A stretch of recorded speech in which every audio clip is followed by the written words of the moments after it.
May the words of my mouth and the meditations of our hearts be acceptable in thy sight, O God, our rock and our redeemer. Amen. Barbara Brown Taylor is one of the finest preachers around today. She was a pastor for years. She started teaching, and now she teaches full time. She writes, she preaches.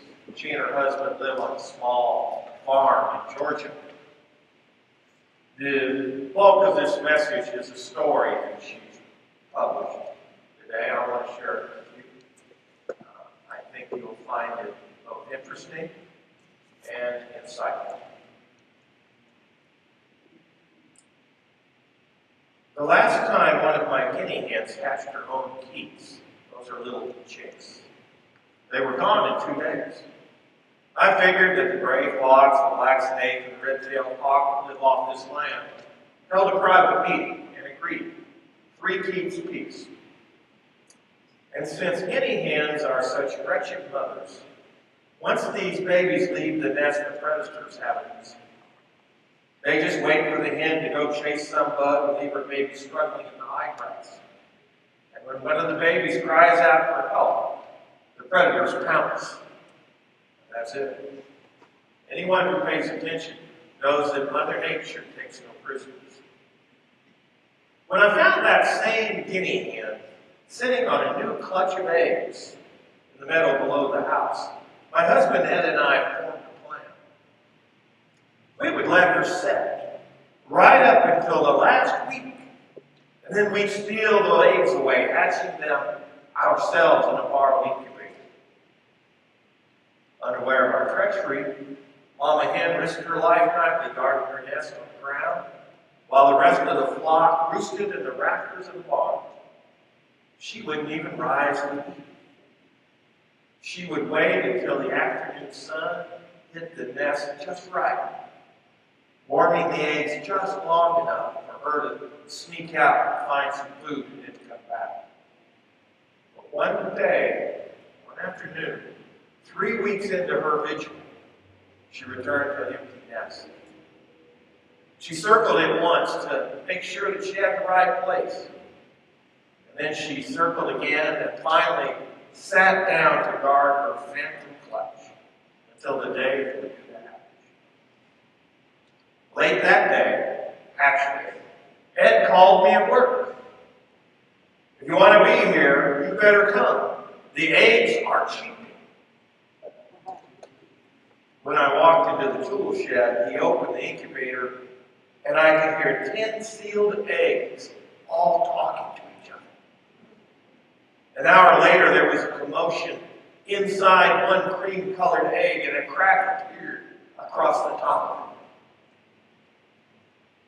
of it. An hour later, a piece of shell flew across the incubator, and half an hour after that, a wet little guinea hen flung one orange leg outside the shell and unfolded into the light. And over the next 12 hours, 9 more did the same. But the last chick had such a hard time leaving the shell that a piece of it dried to her head, trapping her half in and half out. Now, you probably know that the cardinal rule of being a mother bird is you can't help. Because the fight to escape the shell somehow kickstarts all the Keats systems. Those that cannot manage by themselves may die anyway. But if you help them, you further wreck their odds. That's the wisdom anyway. And I was not about to test it my first time around. I want to stop for a second and talk about how sometimes we over-assist and overprotect our young ones. Sometimes we're so concerned about doing the right thing for our loved ones that we make ourselves overly present. We overfunction in therapeutic parlance. We overfunction in their lives. One of the things my mom taught was to fight my own battles. Healthy churches know that lesson. Healthy churches self-regulate. Go back to the story. In what had to be one of the most agonizing tests a pastor can undergo, I, Barbara Taylor, sat there in my imaginary straitjacket, watching that chick struggle for life while the shell hardened around her. Her labors grew weaker, and the time between her struggles increased. Finally, she laid her head down on the plastic shelf of the incubator, and she didn't try anymore. Now, figuring she was a goner, Ed, my husband, remember it's Father's Day, he needs to be the hero, lifted the key, shell and all, and placed her in the straw-lined wooden box with all of her siblings. Huddled there under a 60-watt light, they were in constant motion, all climbing on top and underneath and beside one another as each fought for position closest to the light. And when the trapped key, the dying key, heard them cheeping, she cheeped too. And the heads of each of the others swiveled in her direction, almost as one. And they called to her, "Lazarus, come out!" And the sound galvanized her. And she lifted her head off of the plastic. She shuddered all over and heaved herself free. And on orange rubber legs, she staggered over to the pile of warm feathers and dove beneath, leaving her old shell behind her like a shroud.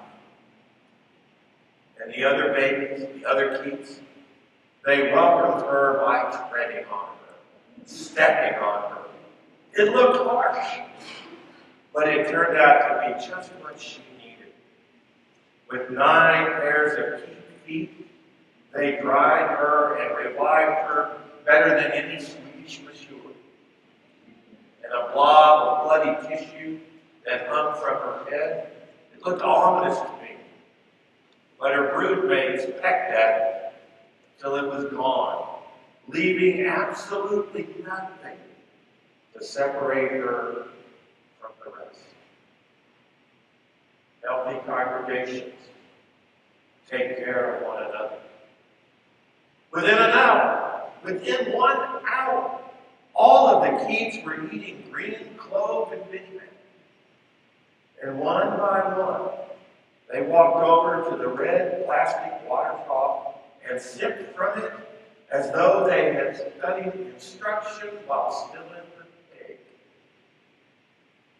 And none of them, not one of them, asked for a chapel.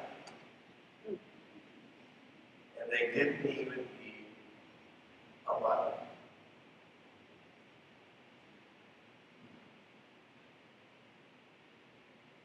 Barbara Brown Taylor, reflecting on the story, wrote the following.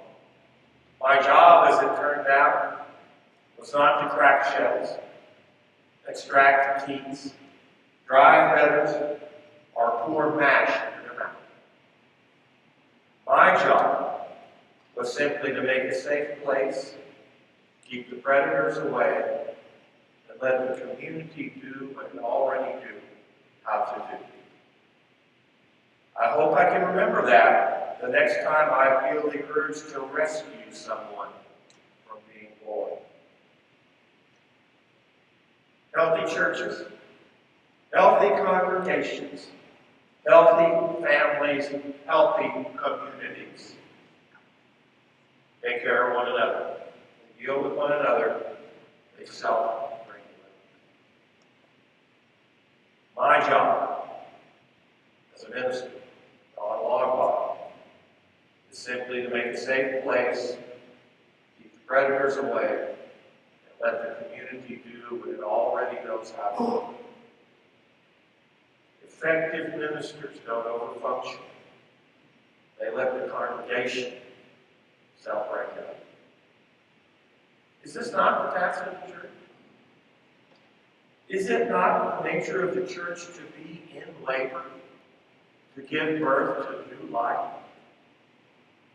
And we do this by calling out to, sometimes treading upon one another as we all seek the light.